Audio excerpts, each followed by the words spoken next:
جو آرٹیکل 370 میں مودی نے کر دیا وہ آزادی کی تحریک کا پہلا پتھر ہے۔ مودی کا موٹیو کیا ہے اس وقت؟ مودی ایک ان ایجوکیٹڈ آدمی ہے، وہ مسلم مائنڈ سیٹ کے ساتھ دبانے کا کانسیپٹ نہیں چل سکتا۔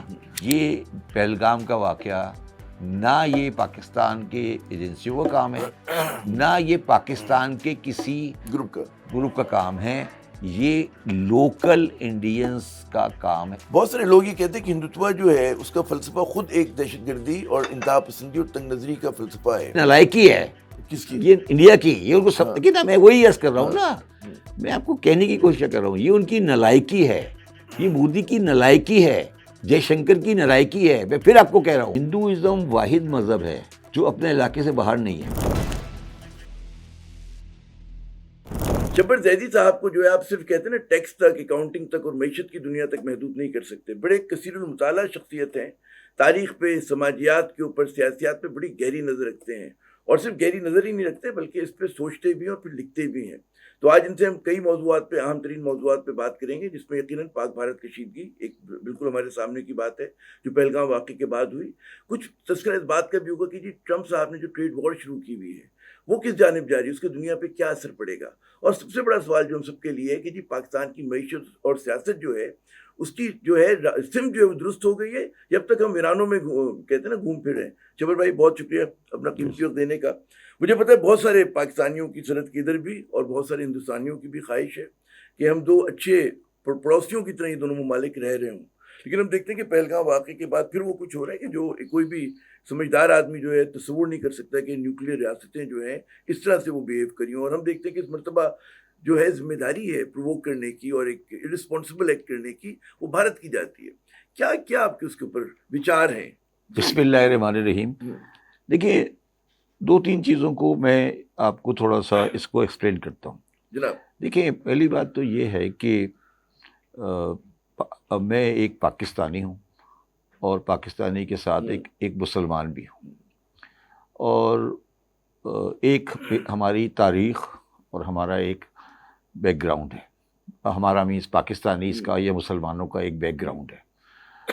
تو میرا ذاتی خیال یہ ہے کہ وہ انڈینز کی جو ایگریشن ہے، میں نیوکلیئر کی پاور یا اس کی کیپیبلٹی اس پہ بات نہیں کروں گا، اور ہمارے پاس ایک تاریخی روایت کربلا کی ہے، یا 72 لوگوں نے جامع شہادت پیش کر کے ہمیشہ کے لیے امر ہو گئے۔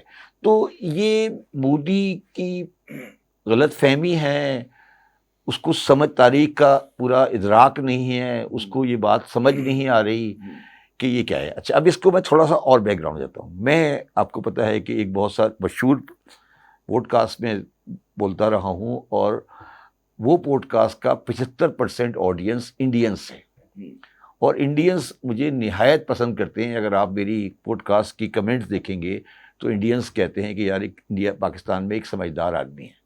اچھا، مگر انہوں نے ایک بات کے اوپر مجھے بڑا شدید اس وقت میرے اوپر تنقید کی، جب میں نے جموں کشمیر کے الیکشن سے پہلے کہا کہ پی جے پی وہاں الیکشن ہار جائے گی، اور آرٹیکل 370 میں جو کچھ مودی نے کیا ہے یہ کشمیر کی آزادی کا پہلا پتھر ہے۔ اور میں آج آپ کو پھر کہہ رہا ہوں کہ جو آرٹیکل 370 میں مودی نے کر دیا وہ آزادی کی تحریک کا پہلا پتھر ہے، اور یہ بات ان کو اس لیے کر دیا انہوں نے کہ مودی کو اور بی جے پی کو کشمیر ویلی، کشمیر کے لوگ، کشمیر کا جغرافی، کشمیر کی ہسٹری، اس کا ادراک نہیں ہے۔ وہ یہ سمجھ رہے ہیں کہ یہ کوئی مہاراشٹر ہے، یا یہ کوئی تامل ناڈو ہے، یا یہ کوئی مدھیہ پردیش ہے، یہ وہ نہیں ہے۔ تو انہوں نے یہ جو آرٹیکل 370 کو ڈیل کیا، یہ بالکل انہوں نے غلطی کر دی ہے، بہت بڑی غلطی کر دی ہے، اور اگلی غلطی انہوں نے یہ بات اس پہ کر کے کر دی۔ اچھا، اب میں آپ کو، کل بھی میں آپ سے ذکر کر رہا تھا، صبح بھی میں آپ نے ذکر کر رہا تھا کہ آپ جائیں ٹی وی پر اور recent interview after these attack آپ سن لیں جناب فاروق عبداللہ صاحب کا، اور میں اس کا ایک واقعہ آپ کو سنا دیتا ہوں، اور پوری کہانی آپ کو سامنے آ جائے گی کہ ہو کیا رہا ہے۔ فاروق عبداللہ نے کہا کہ اس انڈین کرسپونڈنٹ کو فاروق عبداللہ کہہ رہا ہے، اور وہ شاید مجھے نام نہیں، کوئی ایک آدمی تھا، بوڑھا آدمی، جس کو انڈین آرمی نے پکڑ کر ٹارچر کیمپ میں مار دیا۔ فاروق عبداللہ اس کو کہہ رہا ہے کرسپونڈنٹ کو کہ آپ یہ بتائیں کہ انڈین آکوپائڈ آرمی نے اس کو کیوں مارا، کیا وہ مجرم تھا؟ اس نے کہا نہیں۔ اس نے کہا جی آپ کو کیا رائٹ تھا اس کو مارنے کا؟ اس نے کہا نہیں۔ اس نے کہا پھر آپ نے کیوں مارا؟ اس نے کہا جی ہم نے اس لیے مارا کہ ہمیں یہ شک تھا کہ اس کا ایک بیٹا بارڈر سے کراس کر کے پاکستان چلا گیا ہے، وہ دہشت گرد ہے، اور وہ اس کو ملنے آیا، اس کے گھر آیا تھا اور واپس چلا گیا، تو ہم نے اس کو باپ کو اٹھا کے مار دیا۔ تو فاروق عبداللہ نے اس کو جواب دیا کہ آپ یہ کہہ رہے ہو کہ اس آدمی کے باپ کو آپ ٹارچر کیمپ میں مار دو گے اور میں 80 لاکھ کشمیریوں کو کنٹرول کر لوں گا، تو آپ کو عقل ہے؟ آپ کو عقل ہے کہ آپ کیا کر رہے ہو؟ آپ یہ کہہ رہے ہو کہ آپ 80 لاکھ مسلمان کشمیریوں کو اس لیے مار رہے ہو کہ ان کے چچا بھائی ایک بارڈر کے آس پاس رہتا ہے، وہ کسی اگر آیا، اور 500 میل کا بارڈر ہے جس کے اندر پورس بارڈر اس سینس میں پورس ہے کہ ایک کی فیملی آدھی ادھر رہتی ہے آدھی ادھر رہتی ہے، کسی کی بارات جاتی ہے، کسی کی بیعت آتی ہے۔ تو فاروق عبداللہ انہیں یہ کہہ رہا ہے کہ یار آپ کیا باتیں کر رہے ہو، آپ لوگوں کا سینس صحیح ہے؟ اور اس نے کہا کہ اس نے ایک اور بڑی انٹرسٹنگ بات کی، اس نے کہا پہلگام کا کنٹرول کس کے پاس تھا؟ کیا پولیس کے پاس تھا؟ وہ تو انڈین آکوپائڈ آرمی کے پاس تھا، گورنر کے پاس سارے سیکورٹی کے میجرز۔ تو پھر آپ کی یہ تو آپ بولو کہ انڈین آرمی کی ناکامی ہے نا۔ چلو جی کوئی بھی آیا تھا، میں کہہ رہا ہوں کوئی بھی آیا تھا، تو آپ کے 6 لاکھ 7 لاکھ آرمی کے بعد وہ آ گیا، تو پہلے تو 6 لاکھ آدمیوں کو گولی مارو نا پہلے تو۔ یہ کیا تم لوگوں نے کھیل بنایا ہے؟ تو یہ ساری کچھ جو آپ کو بیک گراؤنڈ میں بتا رہا ہوں نا، اچھا میں اس کی ایک اور آپ کو تاریخی تناظر بتاتا ہوں۔ دیکھیے جب پارٹیشن ہوا نا تو 2 بڑی ریاستوں کا بڑا انٹرسٹنگ پوزیشن آ گیا۔ ایک تھا حیدرآباد دکن۔ حیدرآباد دکن میں ہندو کی میجورٹی 80% تھی، 80 سے بھی زیادہ تھی، اور مسلمان 16% تھے۔ حکمراں مسلمان تھے۔ بالکل یہی ریورس پوزیشن انڈیا میں تھی، کشمیر میں تھی، کہ مسلمان 80% کے آس پاس تھے اور حکمران سکھ تھے جو بھی تھے۔ تو کسی بھی لاجیکل گراؤنڈ پہ جب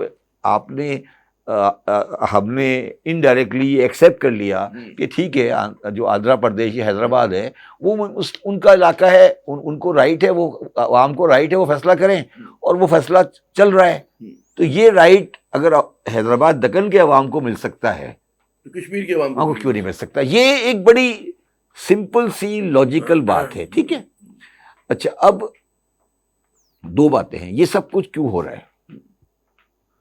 یہ سب کچھ اس لیے ہو رہا ہے کہ مودی کی گورنمنٹ نہایت فریجائل ہے، وہ اگلا الیکشن نہیں جیت سکتا، اس کو پتہ ہے، ٹھیک ہے۔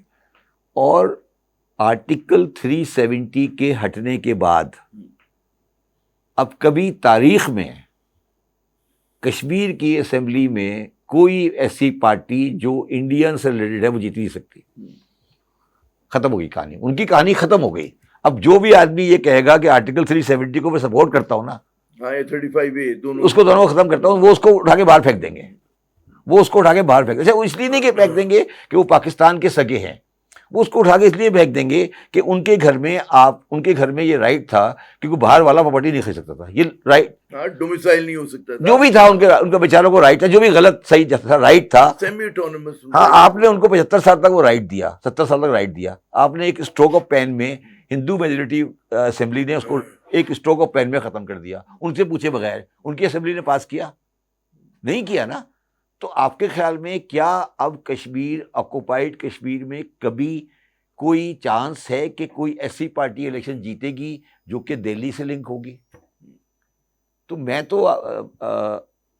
تو آپ کو عامر ضیاء صاحب ایک سجیشن دیتا ہوں، اور یہ سجیشن مودی صاحب کو دیتا ہوں کہ وہ کشمیریوں کو ہینڈل کرنے کا کام ہمیں دے دیں، ہم کرا دیتے ہیں۔ خطا کلامی کروں گا میں شبر صاحب، آپ نے بڑا زبردست طریقے سے ہمیں کہتے ہیں نا تاریخی پس منظر بتا دیا ہے. میں پھر وہ ایک جو اگر ہم آرٹیکولیٹ کریں کہ جی مودی کا موٹیو کیا ہے اس وقت، یہ جو اس نے اسکیلیشن کی ہے کیوں کی ہے، کیا اس کے مطلب ہے، کوئی اس کا براڈر ایجنڈا ہے یا صرف داخلی پولیٹکس کے اس کے مسائل ہیں، کیا آپ کا اسسمنٹ ہے؟ دیکھیے مودی ایک ان ایجوکیٹڈ آدمی ہے. جب آپ کو تاریخ کا ادراک نہیں ہو اور آپ آلموسٹ کانٹیننٹ کا وزیر اعظم بن جائیں تو آپ پھر غلطیاں کر دیتے ہیں. وہ آر ایس ایس کی مائنڈ سیٹ سے ہندوتوا اور اس طرح کی کوشش کر کے اپنے ووٹ بینک کو پکا کرنے کی کوشش کر رہے ہیں، کیونکہ انہوں نے پچھلے الیکشن میں جو ان کا مین ووٹ بینک ہے یو پی میں، وہاں بہت بڑی تعداد میں سیٹیں لوز کی ہیں. درست. ٹھیک ہے. اور تو وہ ان کو مذہبی معاملات کو اور ان کو آگے کر کے ان کے یہ انٹرسٹ میں ہے وہ یہ کریں. دوسری بات یہ ہے کہ وہ یہ چاہتے ہیں، وہ یہ سمجھتے ہیں کہ پاکستان اس وقت سیاسی اور معاشی بحران میں ہے تو ہم ان کو دبا دیں گے. اچھا، یہ بالکل ریورس سائیکل چلتی ہے. ہمارا پوزیشن یہ ہے کہ آپ ہمیں دبانے کی کوشش جتنا دبائیں گے اتنا آپ ابھریں گے. نہیں ابھریں گے نہیں، ہم سالڈ ہو جائیں گے. آپ جب دبائیں گے نا، کسی کو دباتے ہیں نا کسی چیز کو، تو وہ بالکل جوڑ کے بالکل پکا ہو جاتا ہے. جب آپ کسی لوہے کی کو دباتے ہیں نا تو بالکل اس کے جو ایٹم سالڈ ہو جاتے ہیں. تو پاکستان کی حالت بھی وہی ہے. آپ دبا رہے ہیں قوم کٹھی ہو گئی. انہوں نے کہا یار ٹھیک ہے بعد میں بات کریں گے، مودی سے تو آپس میں بات بعد میں کریں گے، پہلے ان کا تو سیٹل کریں. تو دبانا جو ہوتا ہے اس طرح کی، خبر نے کہا نا پہلے، وہ مسلم مائنڈ سیٹ کے ساتھ دبانے کا کانسیپٹ نہیں چل سکتا. چاہے آپ کمزوری ہو مسلم مائنڈ سیٹ میں، مسلم مائنڈ سیٹ میں دبانے والا کانسیپٹ نہیں ہے. ذہنی طور پہ وہ شکست جو ہے نہیں وہ صبح شام نہیں ہے. دیکھیں اب میں بالکل غیر مذہبی انسان ہوں، مگر صبح ہم 5 مرتبہ کہتے ہیں اللہ اکبر. اللہ اکبر کا مطلب کیا ہے؟ اللہ اکبر کا مطلب یہ ہے کہ یار کوئی بڑا نہیں ہے، بڑی ایک سپریم پاور ہے جو ڈیوائن ہے. ٹھیک ہے. تو یہ جو ہم 5 مرتبہ ہم کہتے ہیں اللہ اکبر، تو ہم تمام دنیاوی قوتوں کو نہ کر دیتے ہیں. تو جب وہ ایک آدمی 5 مرتبہ اللہ اکبر کہتا رہے گا تو اس کی جو مائنڈ سیٹ ہے نا، آپ اس مائنڈ سیٹ سے ڈریں. میں کہہ رہا ہوں مطلب دنیا میں وہ ایک مائنڈ سیٹ ہے نا، وہ بالکل ڈفرینٹ مائنڈ سیٹ ہو جاتی ہے وہ مائنڈ سیٹ. اور جو آپ نے تاریخی اس کا بھی بات کی، تاریخی ادراک کی، تو اس میں ہم دیکھتے ہیں نا کہ جو کہتے ہیں کہ سینٹرل ایشیا، افغانستان یا ہمارے خطے سے ہمیشہ جو بھی آیا وہ ادھر سے ادھر آیا. دلی سے کوئی لشکر نہیں چلا، دلی سے کوئی لشکر نہیں چلا کہ وہ آ کر جو ہے اس طرف چلا جائے. تیسری بات یہ ہے، دیکھیں شیخ عبداللہ سے ایگریمنٹ نہرو کی ہوئی تھی اور نہرو نے کنسیڈ کیا تھا. آرٹیکل 35A اور 370 کنسیڈ ہوا تھا کہ ہم آپ کو آٹونومس بنائیں گے. آپ کی تو شیخ نہرو کوئی بیوقوف نہیں تھا، نہرو ان پاپولر نہیں تھا، مگر اس کو تاریخ کا ادراک تھا کہ یار یہ جو ہم کرنے جا رہے ہیں، یہ جو ہم اگر کشمیریوں کے ساتھ اگر ان کو ہم سیمی آٹونومس نہیں کریں گے تو ہمارا یہ سیٹلمنٹ نہیں ہوگی. اس نے ایک پیچ اپ کیا تھا. میں کہنے کی کوشش یہ کر رہا ہوں، اور اس کو نگیٹ کر دیا انہوں نے. مطلب جو دو طرفہ انہوں نے معاہدے کیے، جو یقین دہانی کرائی تھی کانسٹیٹیوشنل، اس کو انہوں نے یونیلیٹرلی ختم کر دیا. ان کو ختم کر دیا.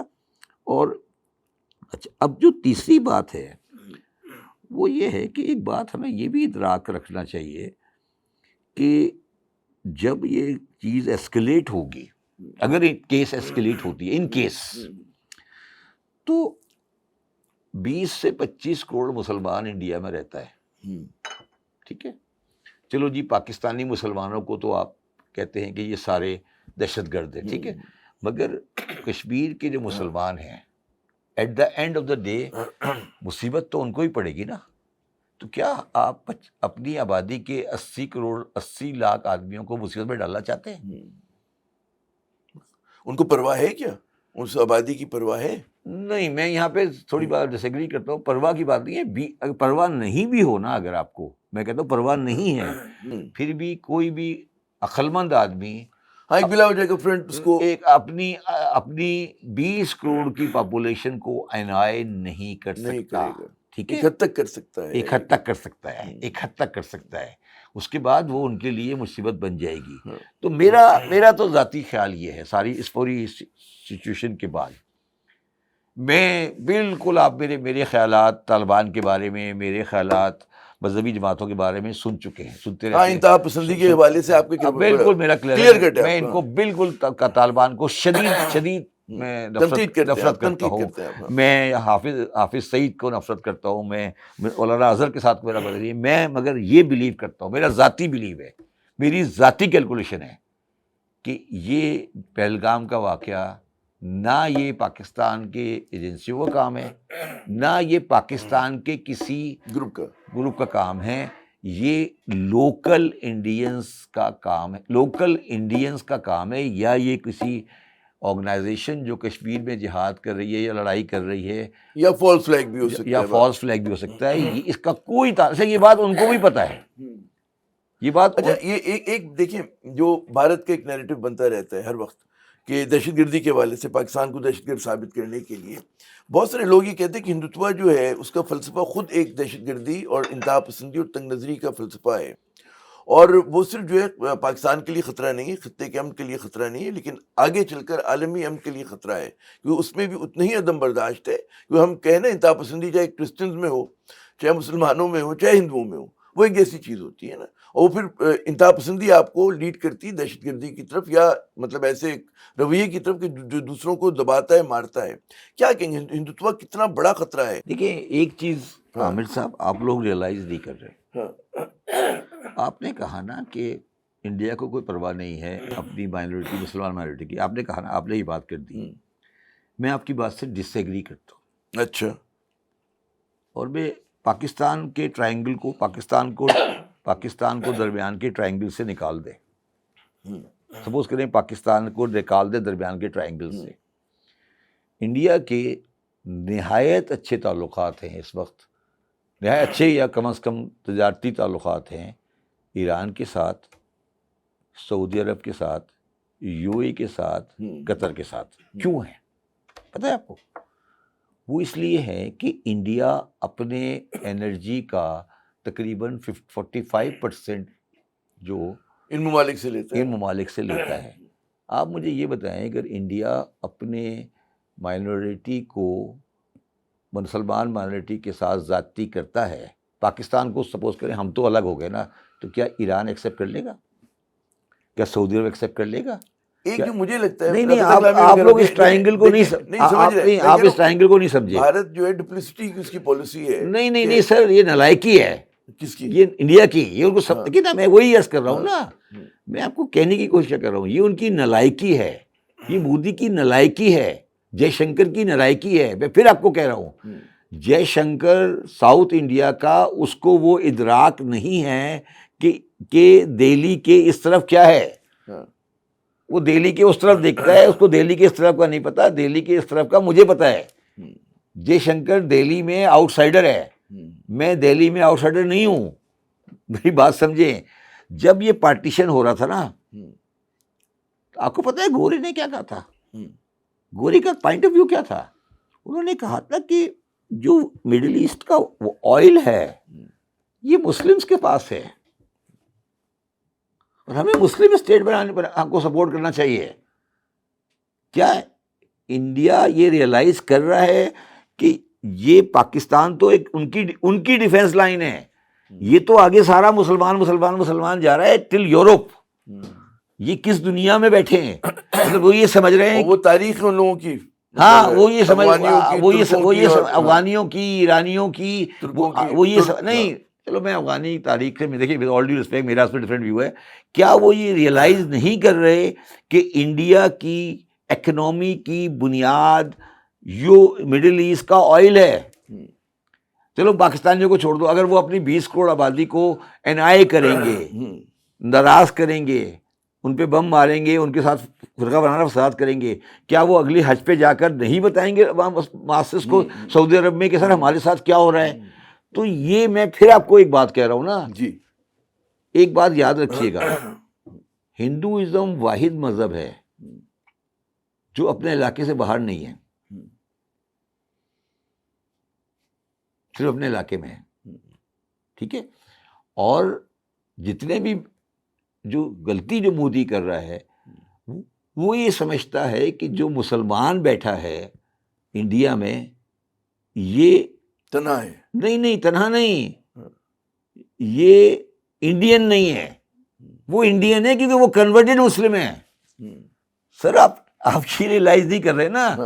آج انڈیا میں انڈیا، پاکستان، بنگلہ دیش، ان تینوں کو ملائیں تو اس میں تقریباً 60 کروڑ مسلمان ہوتے ہیں.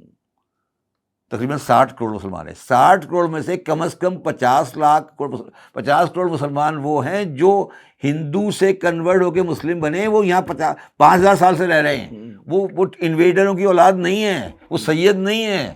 ان کو یہ سمجھ کیوں نہیں آ رہی؟ یہ بات جو تامل ناڈو میں بیٹھے ہیں مسلمان، یہ کنورٹ نہیں، یہ کوئی باہر سے نہیں آئے، یہ ہندو کنورٹ مسلم ہیں. تو وہ جتنے وہ انڈین ہیں اتنے ہی مودی بھی انڈین ہے. یہ جو جہاں پہ آ کے مودی مار کھائے گا نا، اس کو وہ ہندوتوا کر رہا ہے، انڈیننیس کی بات کر رہا ہے. انڈین کا مطلب کیا ہے؟ جو انڈیا میں رہتا ہے. یہ 1000 سال سے انڈیا میں رہ رہے ہیں، 2000 سال سے انڈیا میں رہ رہے ہیں. مسلمان آئے، وہ کنورٹ ہو گئے. وہ باہر سے انویڈر نہیں ہے، انویڈروں کی اولاد نہیں ہے وہ. یہ جو آپ سندھ میں دیکھتے ہیں، نام دیکھتے ہیں شیخ امتیاز، شیخ، یہ جو شیخ کا نام ہوتا ہے یہ کون ہے؟ انٹیریئر سندھ میں جب ہندو مسلمان ہوتا ہے اس کے اپنے نام کے آگے شیخ لگاتا ہے. تو اس بیوقوف کو پتہ ہے کہ یہ کون ہے. وہ اس سے زیادہ انڈین ہے. ان میں سے آدھے تو پہلے ان میں سے نہیں. میں آپ کو مثال دیتا ہوں نا. اب میں مثال دیتا ہوں ایک آدمی کی، بڑی واضح مثال. محمد علی جناح. محمد علی جناح کے کیا انڈین نہیں ہے؟ محمد علی جناح کے گرینڈ فادر کے والد ہندو تھے. اب آپ محمد علی جناح کو کہاں ڈالیں گے؟ مجھے بتائیں. کیا وہ عربی ہے؟ کیا وہ ایرانی ہے؟ کیا وہ افغانی ہے؟ بتائیں مجھے بتائیں کہ گاندھی میں اور محمد علی جناح میں کیا فرق ہے؟ گاندھی کی فیملی ہندو رہ گئی، وہ مسلمان ہو گئے. تینوں، گاندھی، نہرو، ولبھ بھائی پٹیل، ایک گاؤں کے رہنے والے، سابرمتی کے. ٹھیک ہے. اب محمد علی جناح کیا انڈین ہے یا نہیں ہے؟ مجھے بتا دیں. اس کو مودی کہہ سکتا ہے کہ محمد علی جناح انڈین نہیں ہے؟ کہہ سکتا ہے؟ محمد علی جناح سب سے بڑی مثال ہے نا. علامہ اقبال انڈین نہیں ہے. علامہ اقبال کی 4 نسلیں پہلے برہمن تھے. کیا ہے وہ؟ آپ انہیں سمجھا دیں. ہندوتوا کی آئیڈیالوجی میں کہاں گرے گے وہ؟ کیا اب ان کو علامہ اقبال کی، ولید اقبال کو میں کہوں کہ یار ولید اقبال صاحب، ہوتے ہیں علامہ اقبال کے، کہ ولید اقبال صاحب اب آپ یہاں سے نکل جائیں کیونکہ آپ مسلمان ہیں. او بھائی، ولید اقبال کی تو 50 نسلیں پیچھے کشمیر میں رہ رہی ہیں. تو وہ شیخ محمد اقبال ہے، اس کا نام ہے شیخ محمد اقبال.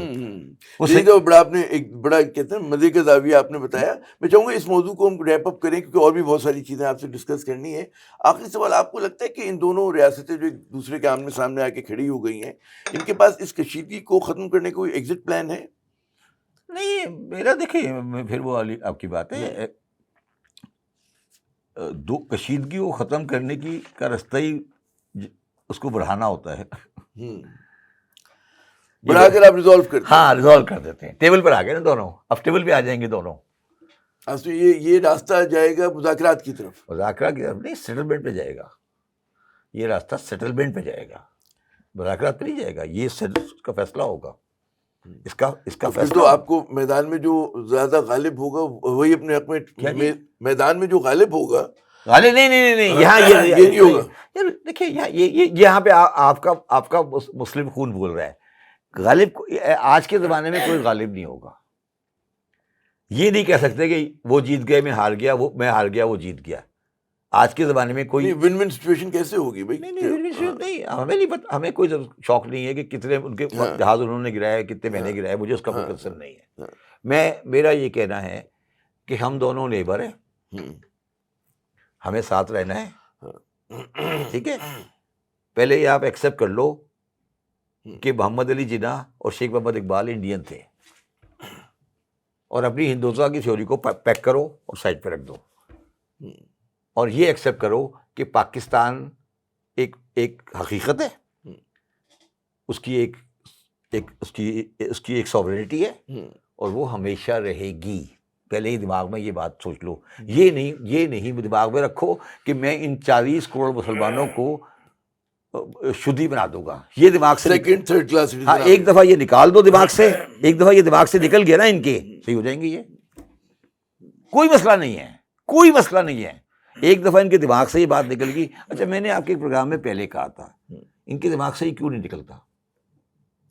آپ بتائیے. Inferiority complex.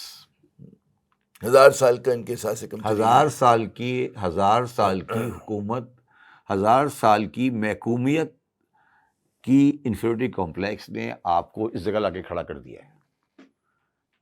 دیکھیے ہم تو 1000 سال دہلی پہ حکومت کر کے آ گئے نا واپس وہاں کے.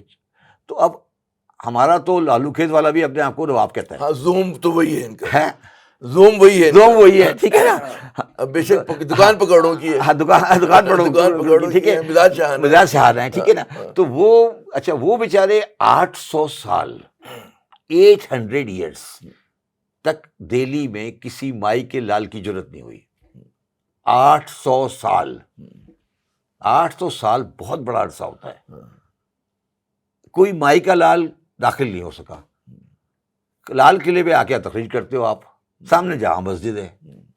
جب آپ لال قلعے پہ آ کے کھڑے ہوتے ہو اور سامنے جامع مسجد ہے, ہاں, تو مسلمانوں کی نہیں کیا عزت رہ جاتی ہے آپ کی؟ آپ مجھے بتائیں نا, آپ کی عزت کیا رہ جاتی ہے جب آپ لال قلعے میں کھڑے ہو جاتے ہو آ کے بالکنی پر, اور سامنے جامع مسجد رکھی ہوئی ہے. یا تو آپ جامع مسجد کو اکھاڑ کے پھینک دو اگر ہمت ہے, ہاں, یا پھر تاج محل کو اٹھا کے پھینک دو. یہی ہے نا. اچھا, وہ جو ہمت کی بات نہیں ہے, ایسے بندے وہاں پھر رہے ہیں, ایسے ہیں. وہ کہتے ہیں یا جامع مسجد کو بھی فارغ کریں اور تاج محل کو بھی نکال دیں. وہ ایسے بندے مائنڈ سیٹ ہے. مگر اب تاج محل یا جامع مسجد ایک ریئلٹی ہے. 800 سال کی, قطب کا مینار ہو, یہ سب چیزیں یہ ریئلٹی ہے نا. نہیں چلو, قطب مینار پہ تو پھر بھی ڈسپیوٹ ہو سکتا ہے کہ ہندو کا تھا کسی کا. جامع مسجد پہ ڈسپیوٹ کسی کا نہیں ہے نا, یا لال قلعے پہ تو ڈسپیوٹ کسی کا نہیں ہے نا. اب آپ لال قلعے کو اگر یہ کہتے ہو کہ لال قلعہ جو ہے, اچھا میں ایک بات آپ کے پروگرام میں پہلے بھی کہی تھی کہ ایک انویڈر ہوتا ہے جو انویڈ کرتا ہے, رول کرتا ہے, اور آنے کے بعد واپس چلا جاتا ہے, جیسے گورا تھا. مسلمان تو یہاں پہ سیٹل ہو گئے نا, اس کی فیبرک میں آ گئے. مسلمان اپنی عورتوں کو لے کر آئے, مسلمان اپنی عورتوں کو لے کر آئے. 800 سالہ تاریخ ہے, 800 سالہ تاریخ. مجھے ایک واقعہ دکھا دیں کہ کسی مسلمان بادشاہ نے کسی ہندو عورت کو اٹھا کے زیادتی کی ہو. اس لیے ہم نے حکومت کی ہے. کیا تو نکاح کیا, مطلب نہیں, نکاح الگ بات ہے. کوئی دکھا دے مجھے, کیس دکھا دیں کہ نہیں. اور کہیں سوشل میں آپ نے کہا کہ یہ کرے. یہ حکومت اس لیے چل گئی کہ مسلمان اپنی عورتیں ساتھ لائے تھے, فیملیز کو ساتھ لائے تھے, ٹھیک ہے نا. انہوں نے کہا ٹھیک ہے جی آپ انگریز, اور 800 سالہ تاریخ میں آپ مجھے بتائیں کہ یار یہ یہاں پر اغوا ہوا, یہاں پہ یہ ہوا, یہ نہیں ہوا. جو سب سے بڑا راجا تھا, سب سے بڑا جو راجستھان کا چتوڑ کا راجا تھا, اس نے اپنی بیٹی ولنگلی دی تھی اکبر کو. اکبر نے کوئی اغوا نہیں کیا تھا. اکبر کو اغوا, جودھا بائی کو اغوا کر کے نہیں لایا تھا, ٹھیک ہے. یہ اب پرابلم یہ ہے عامر ضیاء صاحب کہ اب آپ کبھی آپ مودی کی یا امیت شاہ کی مائنڈ سیٹ کو پڑھیں. وہ ایک بات کہتے ہیں, بس ہسٹری کو ڈیلیٹ کر دو. ہاں, وہ ری رائٹ کرنا چاہ رہے ہیں. ہاں, وہ ری رائٹ کرنا چاہ رہے ہیں. ہاں, وہ ان کا ایک ہی ایم ہے نا, ان کا زندگی میں مودی کا ایک ایم ہے کہ یہ جو پوری ہسٹری میں بتا رہا ہوں آپ کو, اس کو ڈیلیٹ کر دیں. اب وہ کمپیوٹر میں پرابلم یہ ہوتی ہے کہ کمپیوٹر میں اگر ڈیلیٹ بھی ہوتی ہے تو وہ کہیں سیو ہو جاتی ہے. اب وہ سیو کیسے ڈیلیٹ کریں گے یار؟ چلیں یہ ان کا مسئلہ. اچھا اب مجھے یہ بتائیے, میں اس سے پہلے کہ ٹرمپ کی ٹریڈ وار پر آؤں, ہمیشہ ہم نے دیکھا کہ جی جب بھی پاک بھارت جو ہے تناؤ کشیدگی ہوئی جی تو امریکہ بہادر نے بڑا ایک کردار ادا کیا اس کشیدگی کو کم کرنے کا. آپ کو لگتا ہے کہ دوبارہ پرو ایکٹیو تو ہیں وہ لوگ, کافی ایکٹیو ہیں اس معاملے پہ؟ کس طرح دیکھ رہے ہیں کہ ٹرمپ کا جو رویہ ہے ماضی کے صدور سے مختلف ہے نا, وہ کتنا انٹرسٹ لیں گے, کتنا پرو ایکٹیو ہوں گے اس میں؟ دیکھیے میرا نہیں خیال کہ ٹرمپ کا جو مائنڈ سیٹ ہے وہ ٹرانزیکشن بیسڈ کام کرتے ہیں, وہ جنرلی اس طرح کے کام میں نہیں ہیں. مگر اس سچویشن میں وہ افورڈ نہیں کر سکتے کہ وہ ریکنسلیشن نہیں کریں. اس کی دو وجوہات ہیں کہ وہ کیا یہ چاہیں گے کہ ایک فریق ان کے پرسیوڈ, میں لفظ اینیمی تو استعمال نہیں کروں گا, پرسیوڈ کمپیوٹر کے ساتھ چلا جائے کلیتاً. کلیتاً, یس, بڑا اچھا لفظ استعمال کیا آپ نے, کلیتاً. تو ان کے لیے تو یہ بات وارہ نہیں کھاتی نا, بات وارہ نہیں کھاتی. جو بھی آپ دیکھیں بڑا محتاط اور بیلنس, حالانکہ بھارت ان کا اسٹریٹجک پارٹنر ہے, لیکن وہ پاکستان کو بھی پرووک نہیں کر, ان کو وارہ نہیں کھاتی, ان کے لیے وارہ نہیں کھاتی. اور انہیں پتہ بھی کہ بھارت جو ہے وہ زیادہ مطلب انڈیپینڈنٹ بعض اوقات وہ پرسو کرتے ہیں, بعض اوقات کے عموماً جو ہے وہ ان کی جو خارجہ پالیسی زیادہ انڈیپینڈنٹ ہوتی ہے, وہ اپنے مفادات کے لیے. امریکن افورڈ ہی نہیں کر سکتے, امریکن یہ افورڈ. میں نے پھر آپ میری بات پھر تھوڑی سی بات میں اپنی بادشاہ سمجھا نہیں سکا. دیکھیں امریکہ کے لیے پاک بھارت الگ چیز ہے, مگر امریکہ کا ریجن شروع ہوتا ہے یورپ کے بعد سے پاکستان تک, اس کو وہ بولتے ہیں ایمیا, یورپ مڈل ایسٹ ایشیا. درست. جب ہم لوگ جاتے ہیں نا اپنی کانفرنسز میں تو ہمیں بولتے ہیں وہ EMEA, EMEA, Europe Middle East Asia. Europe Middle East Asia میں پاکستان مڈل ایسٹ میں انکلوڈ کیا جاتا ہے. چلیں اچھا یہ پوائنٹ تو آ گیا. اب مجھے یہ بتائیے کہ جو ٹرمپ کا ٹریڈ وار ہے کیا آبجیکٹیوز ہیں؟ ہم تو سنا کرتے تھے مطلب ایک زمانے میں جو مغرب ہوتا تھا اور لیڈ بائی امریکہ, وہ تو فری ٹریڈ کی بات کرتا تھا اور جو پروٹیکشنزم ہے اس کو رد کیا کرتا تھا. آج یہ دوبارہ اس مقام پہ کیسے چلے گئے کہ جو ان کا مطلب فلسفہ ہوا کرتا تھا فری ٹریڈ کا, اس کو ریپ اپ کر رہے ہیں, پروٹیکشنسٹ پالیسیز کو یہ اپنا رہے ہیں؟ کیا وجہ ہوئی, مقصد کیا ہے اس کا؟ عامر ریاض صاحب, میں یہ سمجھتا تھا زندگی بھر میں, کیونکہ بنیادی تعلیم میری بنیادی تعلیم اکنامکس کی نہیں ہے. میرے والد صاحب اکنامکس میں ماسٹرز تھے, میں نے اکنامکس شوق میں پڑھی ہے. اچھا, سیلف ٹاٹ میں نہیں, اپنے بی کام میں پڑھی, مگر میں ماسٹر نہیں ہوں اکنامکس میں. میری بڑی خواہش تھی کہ میں اکنامکس میں ماسٹر کروں, PhD کروں, مگر مجھے میرے پروفیسر نے کہا کہ تم بھوکے مر جاؤ گے, تم پہلے چارٹرڈ اکاؤنٹنسی کر لو, بعد میں اکنامکس کر لینا. ٹھیک ہے, تو وہ میں نے اس لیے نہیں کی. پھر آپ دھن دولت کے چکر میں پڑے گا, پھر میں PhD کروں ہی نہیں. پھر نہیں, وہ چارٹرڈ اکاؤنٹنسی کر لی, فرگوسن میں آ گئے, پارٹنر بن گئے, تو بھول گئے. میں ہمیشہ یہ سمجھتا تھا اور سمجھتا تھا کہ معیشت دان سچ بولتے ہیں, مگر اب میں اس نتیجے پہنچا ہوں کہ معیشت دان سچ نہیں بولتے. اگر آپ تاریخ انسانیت کا پورا اسٹڈی کریں تو یہ اس طرح چلتی ہے, تہذیبیں اس طرح چلتی ہیں, ایک آگے آتی ہے پھر پیچھے چلی جاتی ہے, پھر آگے آتی ہے پھر چلی جاتی ہے. وہ کہتے ہیں کہ انسانیت جو ہے مجموعی طور پہ اس کا سفر اوپر ہوتا ہے, لیکن تہذیبیں جو ہیں وہ ریپلیس کرتی رہتی ہیں. جس دور کے تم اور میں اکنامکس کے پڑھنے والے ہیں, جس ملٹن فریڈمین کی, اور یہ جو ہم نے جارج شولز جو تھا, جو بھی تھا اس طرح کی, کینز کی, اور وہ دوسرا تھا ایڈم اسمتھ سے شروع کریں, مارشل کی اکنامکس ہم نے پڑھی,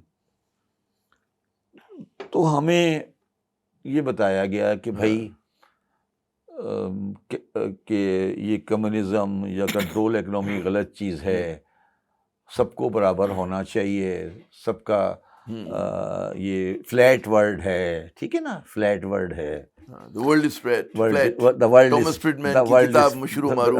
ٹھیک ہے. اچھا اس میں ایک آدمی نے بڑی انٹرسٹنگ بات اس فلیٹ ورلڈ کے زمانے میں کی، اس کا نام تھا مہاتیر محمد۔ مہاتیر نے ایک دن بڑی انٹرسٹنگ بات کی کہ سر ہم کہہ رہے ہیں فلیٹ ورلڈ ہے، ہماری گڈس کے لیے تو فلیٹ ورلڈ ہے، ہمارے آدمی کے لیے تو نہیں ہے۔ مطلب آپ کہہ رہے ہو کہ امریکہ میں آئے گا جائے گا کوئی ڈیوٹی نہیں ہوگی، کچھ پرابلم نہیں ہوگی، ٹھیک ہے، مگر میرا بندہ جائے گا اس کو ویزا بھی چاہیے، اس کو گرین کارڈ بھی چاہیے۔ اگر اگر آپ کا بندہ 2000 کا ہے وہ نوکری کرے گا، میرا بندہ 500 والا وہ نہیں کرے گا۔ تو آپ کی فلیٹ ورلڈ صرف جو ہے وہ اپنے مطلب کے لیے ہے، آپ کی فلیٹ ورلڈ آپ کے مطلب کے لیے، ان کے انٹرسٹ میں بہت اچھی، ہاں بالکل صحیح بات، آپ کے مطلب کے لیے نا فلیٹ ورلڈ۔ جو چیز آ رہی ہے سستی آنے دو، مگر اگر سستا بندہ آ رہا ہے جو میرے بندے کو ریپلیس کر رہا ہے اس کو نہیں آنے دینا۔ دیکھیے یہ ہوا ہے نا، ہوا کیا ہے کہ جی اگر عامر ضیاء ایک اچھا کمپیوٹر انجینئر ہے اور امریکہ میں جا کے کام کرے گا، وہ تو 500 روپے کر لے گا، امریکن کو 2000 دینے پڑتے ہیں، پھر عامر ضیاء کو امریکہ میں کام کرنے کا ویزا مل جائے گا۔ اور یہ بونگی امریکہ نے ماری اور انہوں نے انڈینز کمپیوٹر والوں کے ویزے بند کر دیے، انڈیا نے کمپیوٹر انڈسٹری ڈیولپ کر لی، ٹھیک ہے۔ تو یہ ساری بات جو آپ نے کی، اس کا پریمبل میں نے آپ کو سمجھا دیا کہ اس کا پریمبل کیا ہے۔ اس وقت ان کے انٹرسٹ میں تھا، ہاں آج جو ہے جب انہوں نے دیکھا کہ جی مال سستا بن رہا ہے تو اب ہم پروٹیکٹ کریں، الٹا کر دیا، ٹھیک ہے۔ اچھا اب میں آپ کو ایک بات کہہ رہا ہوں کہ آپ اور میں دونوں نہیں ہوں گے 100 سال بعد، 125 سال بعد میرے بچے، میرے پوتا پوتی ایک جہاز میں جائیں گے اور New York J F Kennedy airport پہ اتریں گے اور مینہٹن میں جا کے کہیں گے یار یہ بھی کسی زبان میں کہ تہذیب ہوا کرتی تھی۔ یہ میں آپ کو لکھ دیتا ہوں آج۔ اور یہ بات ایک ابھی امریکن نے کی ہے کہ آپ مجھے یہ بتائیں کہ پچھلے 25 سال میں کتنے نئے امریکن ایئرپورٹ بنے ہیں اور ان کے ایئرپورٹ کے انفراسٹرکچر میں کتنی ترقی ہوئی ہے۔ اور جو ٹرمپ جو ہے وہ میرے خیال میں اسی چیز کو آرٹیکولیٹ بھی کر رہا ہے، اچھا سنیں کہ بھئی تعلیم میں ہم پیچھے ہو گئے، ہم فلاں چیز، کتنے ایئرپورٹ چائنا میں بنے ہیں اور کس کوالٹی کے بنے ہیں، ٹھیک ہے۔ تو اگر آپ اسٹیگنیشن پہ چلے گئے ہو تو آپ کے پاس کوئی چوائس ہے، ٹھیک ہے۔ اچھا اب جو ان کی پرابلم ہے وہ یہ نہیں ہے، ان کی پرابلم یہ ہے کہ وہ اپنی بلڈنگ کے آس پاس بیریئر کھڑا کرنا چاہتے ہیں کہ میری یہ پیالی اگر 20 روپے کی بھی بنے گی تو مجھے 20 روپے کی بنا کے اپنے کنزیومر کو 20 کی بیچنی ہے، کیونکہ چائنیز کی 15 روپے کی اگر آ گئی تو میرے 4 لیبر ان امپلائی ہو جائے گی، تو اب میں اس کو 20 کی بیچوں گا، چائنا کی نہیں آئے گی، ٹھیک ہے۔ یہ ان کا بالکل سیدھی فلاسفی ہے، سمپل آسان، ایک عام آدمی کے لیے یہ فلاسفی ہے، ٹھیک ہے۔ یہ ٹرمپ ان عام آدمیوں کو جو کہ فیکٹری میں کام کرتے ہیں، یہ کرتے ہیں، ان کو کہہ رہا ہے بھائی مجھے یہ شرٹ، یہ پینٹ، یہ بچوں کی فراق نہیں چاہیے چائنیز کی، ہم خود بنائیں گے۔ اب میں مثال آپ کو اس کو اور آسان کر دیتا ہوں۔ دنیا میں جتنے بھی بچوں کے کھلونے بنتے ہیں آج سب چائنا بنتے ہیں۔ پاکستان کی چھوٹی موٹی انڈسٹری ہوتی تھی، نہیں پاکستان کو تو فوراً سائڈ پہ کریں نا، میں چائنا امریکہ کی بات کروں۔ جتنے بھی بچوں کے کھلونے بنتے ہیں سب چائنا میں۔ تو آپ ٹرمپ یہ کہہ رہا ہے امریکن بچوں کو کہ تمہیں میں مہنگے کھلونے دوں گا اس لیے کہ مجھے چائنیز کھلونے نہیں آنے دینے۔ سمپل بات ہے نا، اس میں کوئی راکٹ سائنس ہے؟ کوئی راکٹ سائنس نہیں ہے کہ مجھے تمہیں گڑیا بچوں کی جو بنی ہوئی ہے یہ گڑیا نہیں بکے گی امریکہ میں، کیونکہ اچھا اب اس کا نتیجہ کیا ہوگا؟ اچھا یہ جو امریکنز کر رہے ہیں یہ چلے گا نہیں،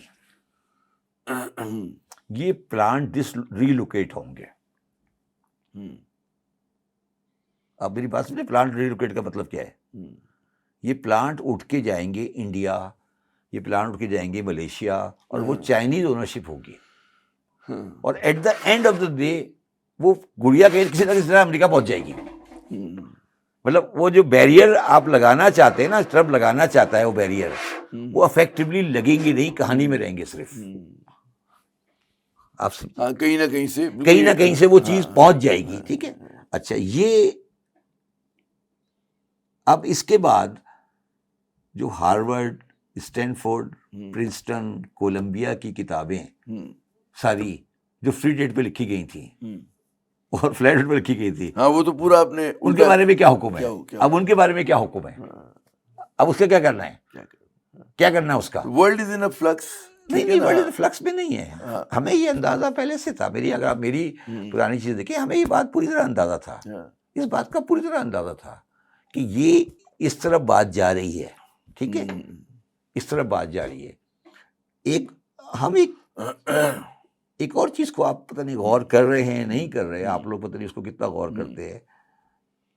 3 کنٹری جو ہے وہ امریکہ کی ٹریڈ کو افیکٹ کرنے جا رہے ہیں. 4 کر لیں، 4 ہے، 3 کو میں ابھی کرتا ہوں، 1 کو الگ کرتا ہوں. امریکہ میں سب سے زیادہ امپورٹ کس کنٹری سے آتی ہے؟ China, Japan, Germany.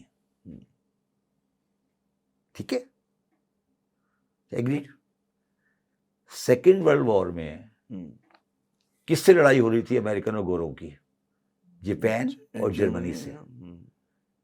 تو یہ تیسری عالمی جنگ ہے ان دی ٹریڈ. دوبارہ سمجھاؤں میں کیا کہہ رہا ہوں؟ نہیں، میں بالکل سمجھ. اور چوتھا جو اس میں پارٹنر ہے وہ انڈیا ہے. چوتھا جو امپورٹر ہے، امپورٹر ان انڈیا، امپورٹر ان امریکہ، وہ انڈیا ہے. تو یو ایل، وہ کیا نام ہے، یو ایل ہراری جو بندہ ہے نا، کیا نام ہے اس کا بندہ جو اسرائیلی، ہاں یو ایل نوحا ہراری، یو ایل نوحا، سیپینز جس نے لکھی ہے، سیپین جس نے لکھی ہے، اس نے لکھا ہے کہ دنیا پہ حکومت وہ کرتا ہے جو جنگ جیتتا ہے. ٹریڈ ہو یا کامرس ہو یا پالیٹکس ہو. 45 کی جنگ امریکن کے مدد سے گورا جیت گیا تھا، اور گورے نے وہ اپنی پاور ہینڈ اوور کر دی تھی یو ایس کو. ٹھیک ہے، وہ 45 سے لے کر 2025 یہ ہو گئے 55 اور 25 کتنے ہو گئے؟ 70 سال. ان 70 سال میں وہ پانسا ادھر کا ادھر ہو گیا. اب اس پانسے کے پلٹنے کا مطلب یہ ہوا کہ جرمنی، جاپان اینڈ چائنا، یہ تینوں ملک ہیوج لیول کے امپورٹر ہیں امریکہ میں. مطلب امریکہ میں ٹوئیٹا کار زیادہ بکتی ہے بنسبت فورڈ کے. ٹھیک ہے نا. تو اب یہ سیکنڈ ورلڈ وار جو ہے وہ بم کی، نیوکلیر کی نہیں ہے، ٹریڈ کی ہے. اچھا، اس ٹریڈ میں مجھے اس ٹریڈ میں سیریس ڈاؤٹ تھا کہ امریکن اس ٹریڈ کو جیت لیں گے بائی ٹیکنالوجی. مگر یہ میرا ڈاؤٹ فروری 25 2025 کو ختم ہو گیا. آپ پوچھیں گے کیوں؟ اس دن ختم ہو گیا جب ڈیپ سیک آ گیا، آرٹیفیشل انٹیلیجنس کا امریکہ. میں یہ سمجھتا تھا، میں آپ کو فرینکلی کہہ رہا ہوں، میں یہ سمجھتا تھا کہ چائنیز جو ہیں وہ ابھی کاپی کا والا کیس کھیل رہے ہیں ان دی کمپیوٹر. تو امریکن 25 سال کھینچ جائیں گے ان کو ٹیکنالوجی کے کور میں. انہوں نے ڈیپ سیک ہی نام ہے اس کا، مجھے اس کا جو آرٹیفیشل انٹیلیجنس کا جو ہے اس کو ریلیز کر کے یہ بتا دیا کہ بھائی یہ والی 54 میں ہم نے کام کر دیا، 54 میں کام کر دیا. نہیں، اور یہ ٹیکنالوجی بھی ہمارے پاس ہے. اور مجھے یہ پتا لگا ہے، میری جو انٹیلیجنس یہ بتا رہی ہے کہ وہ ڈیپ سیک کا جو اوریجنل سائنٹسٹ ہے وہ رشین ہے.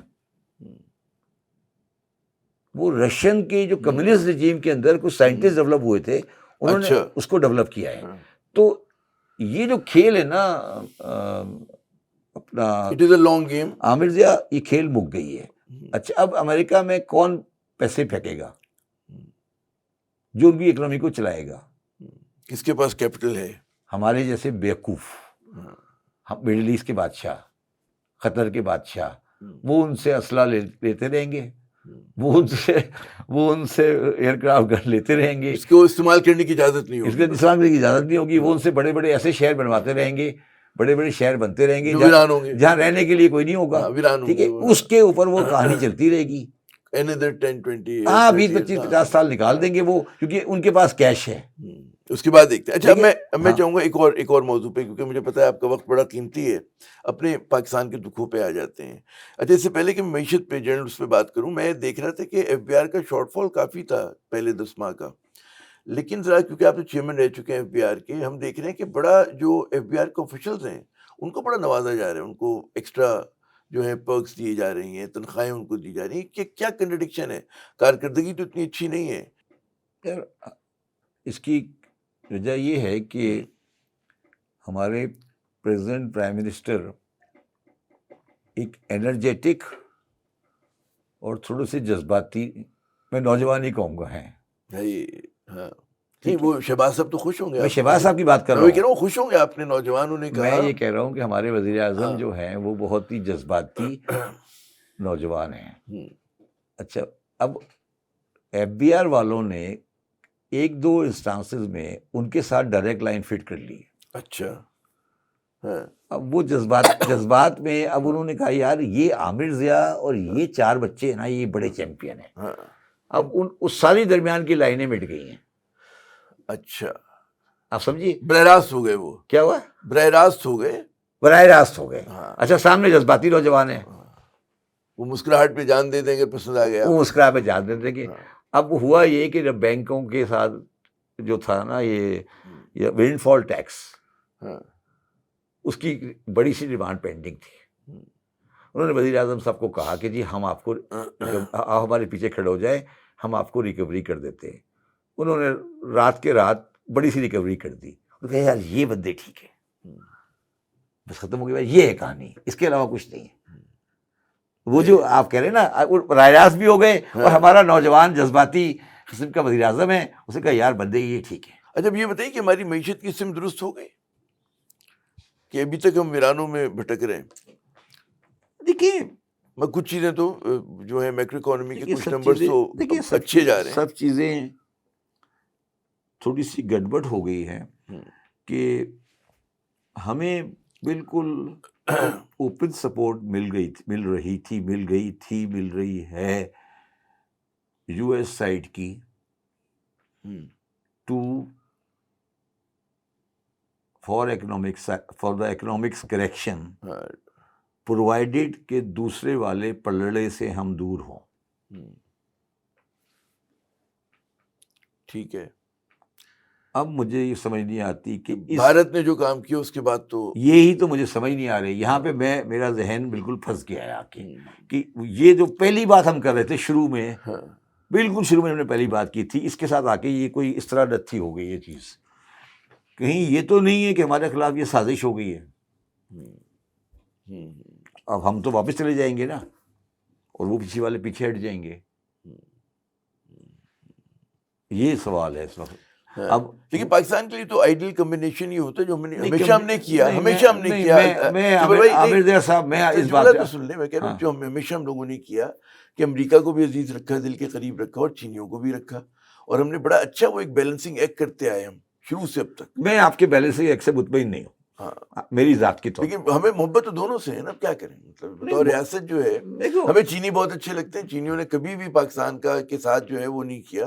امریکنز کا جو ہمارے ساتھ ایک زمانے میں ان کے ساتھ جو تعلق ہے بڑا ڈیپ ہے ہمارا. مجھے ایک لائٹر نوٹ پہ ایک آدمی نے بڑی انٹرسٹنگ بات کی تھی. آپ نے ایک لفظ استعمال کیا جی، تو مجھے ایک آدمی نے بڑی انٹرسٹنگ بات کی تھی. اس نے کہا کہ اگر آپ نے زندگی اچھی گزارنی ہے نا تو کہیں بیوی سے محبت نہیں کرنا. اچھا اسٹاف رکھنا ہے تو اسٹاف سے بھی محبت نہیں کرنا. محبت کا مطلب ہوتا ہے کہ وہ آپ اس کی محبت میں غلط کام کر دو گے، غلط فیصلے بھی کرتے. ٹھیک ہے. تو نہ مجھے چائنا سے محبت ہے، نہ مجھے امریکہ سے محبت ہے. اسٹیٹ انٹرسٹ آپ کو سپریم ہوتا ہے. ہاں میں یہ کہہ رہا ہوں، محبت کسی سے نہیں ہے مجھے. محبوبہ الگ ہوتی ہے، بیوی الگ ہوتی ہے. یہ محبوبہ والا کانسیپٹ ہے، دماغ سے نکال دیں آپ. یہ جو آپ کے دماغ میں محبوبہ ہے نا، یہ آپ نے بڑا آپ نے آئی اسٹینڈ کریکٹڈ، میں نے ذرا سا لائٹر ٹون میں کہہ دیا تھا وہ بات بھی. لیکن واقعی کہ ریاستی مفاد الگ ہوتا ہے. اسٹیٹ کرافٹ کے اندر محبوب نہیں ہوتا کوئی. بڑا کولڈ بلیڈڈ آپ کو فیصلے کرنے پڑتے ہیں آپ کو. کولڈ بلیڈڈ یہ نہیں ہو سکتا کہ یار یہ میرا پرانا محبوب ہے. اچھا میں آپ کو اس کی محبوبہ کی کہانی سنا دیتا ہوں. گلی کی دوستی نہیں ہے، نہیں میں آپ کو ایک محبوبہ کی کہانی سنا دیتا ہوں. چلے اور پتہ نہیں آپ اسے چلائیں گے یا نہیں چلائیں گے. اب تو خیر وہ سیکرٹ نہیں رہا. 70 میں ہم نے کسنجر کو چائنا کا دورہ کرایا. بالکل کرایا. ہم یہ سمجھ رہے تھے کہ کیونکہ وہ ہمارے محبوب ہو گئے ہیں اس واقعے کے بعد، وہ ہمیں 7واں بیڑا بھیج کر اس ڈھاکہ بچا لیں گے.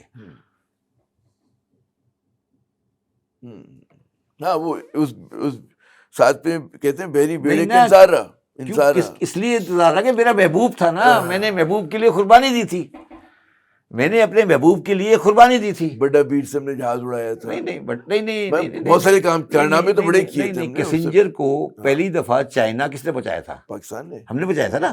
تو ہم نے احسان کیا تھا نا، ہم نے ایک بڑا کام کیا تھا ان کے لیے. تو ہمارا ضیاء خان کا یہ خیال تھا کہ یہ مجھے اپنی محبت کا جواب دے گا، اور اس نے محبت کا جواب دیا. اس نے محبت کا جواب دیا، اس نے چائنیز بحری بیڑے کو بھیجا.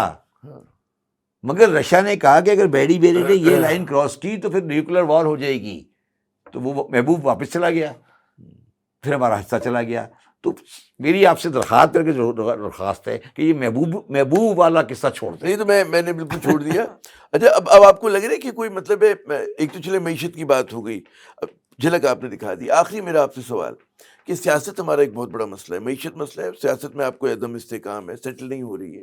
کچھ لگ رہا ہے کہ اس میں کچھ پکڑ لی پاکستان نے، کچھ بہتر ہونے جا رہا ہے، ہمارے یہاں معاملات ریزالو ہو رہے ہیں نہیں ہو رہے، کہ جو پاپولر پولیٹیکل پارٹی ہے جو مشکل میں ہے اس کو جو ہے جگہ ملے گی کام کرنے کی، جس طرح سے مطلب ہے کسی لیجیٹیمیٹ پولیٹیکل پارٹی کو میں بہت بڑی بات کہہ رہا ہوں. میں جون سے پہلے جون مئی یا جون 30 جون سے پہلے ایک قومی گورنمنٹ دیکھ رہا ہوں. 30 جون سے پہلے آپ قومی گورنمنٹ دیکھ رہے ہیں، اس خاص طور پہ اس کرائسس کے بعد، کہ ٹھیک ہے فیصلہ کریں. دیکھیں عامر ضیاء صاحب، پاکستان کے سیاسی مسائل کا ایک ہی حل ہے، re election as far as fair as possible as soon as possible. Re election بھی اور آئی تھنک ریکنسیلیشن بھی بہت. نہیں ری الیکشن کچھ جگہوں پہ ریکنسیلیشن کی بھی جب آپ ری الیکشن کے لیے اگری کر جائیں گے نا، اٹ مینس ریکنسیلیشن. پہلے ریکنسیلیشن ہوگی پھر ری الیکشن ہوگا. نہیں، آپ الٹا چلیں، آپ یہ کہہ دیں کہ ہم 27 میں الیکشن کرا رہے ہیں ختم، یا 26 میں الیکشن کرا رہے ہیں ختم، تو وہ خود بخود ریکنسائل ہو جائے گا. ان کا ایک ہی ڈیمانڈ ہے کہ شخصیت کو الگ رکھیں، فار دا ٹائم بینگ شخصیت کو الگ رکھیں. پارٹی کا ڈیمانڈ کیا ہے؟ پارٹی، اگر آپ پارٹی کو، اس کو پارٹی دیکھیں، اور ایک پارٹی کے کئی پارٹیز نہیں وہ تو ان کی بےخوفی ہے کہ وہ شخصیت اور پارٹی کو ساتھ لے کے چل رہے ہیں. As a party, as a popular Pakistani ایک ڈیمانڈ ہے کہ الیکشن فری. وہ کہتے ہیں اس میں ایگری اور ڈس ایگری، میں ان کی بات سے ایگری کرتا ہوں، مگر گورنمنٹ ایگری کرتی کہ 24 کا الیکشن فیئر نہیں تھا. ان کی ڈیمانڈ ہے، ٹھیک ہے. وہ الیکشن انڈو نہیں ہو سکتا، ختم ہو گئی بات، ٹھیک ہے. اب انڈو نہیں ہو سکتا تو اس کا ایک علاج ہے کہ اس کو ری الیکشن کرا لیں، 26 میں کرا لیں، 27 میں کرا لیں، 28. اور اس سے پہلے آپ کو ایک قومی حکومت کی ضرورت ہوگی کہ جو نہیں چلے قومی حکومت نہیں بھی بنائے نا. اگر آج بھی آپ یہ کہہ دیں گے کہ ہم 26 میں 27 میں، اگر آپ یہ کہہ رہے ہیں 24 میں سے لے کر 5 سال 29 ہوئے نا، تو پھر وہاں اس پارٹی کے ساتھ ٹینشن رہے گی آپ کی. مگر آپ یہ کہتے ہیں ٹھیک ہے فیئر انف، کوئی بات نہیں، 24 کا الیکشن ہو گیا، ہم نے مان لیا غلط، آپ نے بھی غلط کیا، میں نے بھی غلط کیا، ہم کہہ رہے ہیں 27 میں 26 میں الیکشن کرا دیں، تو وہ پارٹی ایز اے پارٹی اور پاکستانی عوام اس سے اگری کر لے گی، ختم ہوئی بات. تو اس میں کوئی سولوشن آسان ہے، اس میں کوئی پریشانی نہیں ہے نا. اس میں ہم شخصیتوں کو، اداروں کو پیچیدہ نہ کرے معاملات. میرے خیال میں آپ نے ایک اور پنچ لائن دے دی. اس کے ساتھ ہی ہم ریپ اپ کرتے ہیں آج کی گفتگو. اگلے پوڈ کاسٹ تک کے لیے آپ ہمارے پھر مہمان بنیں گے. تو جناب، اگر ہم کہتے ہیں نا کہ پاکستان کی معیشت کو درست کرنا ہے، دیگر معاملات کو ٹھیک کرنا ہے، تو اس کے لیے پہلی ضرورت ہے کہ جی ملک میں سیاسی استحکام ہو. اور شبر زیدی صاحب یہ سمجھتے ہیں کہ اس کا واحد جو علاج ہے اس ملک میں فری فیئر الیکشنز ہوں، اور جتنا جلد ہوں اتنا ہی اچھا ہے. عامر ضیاء کو اگلے پوڈ کاسٹ تک کے لیے اجازت. خدا حافظ.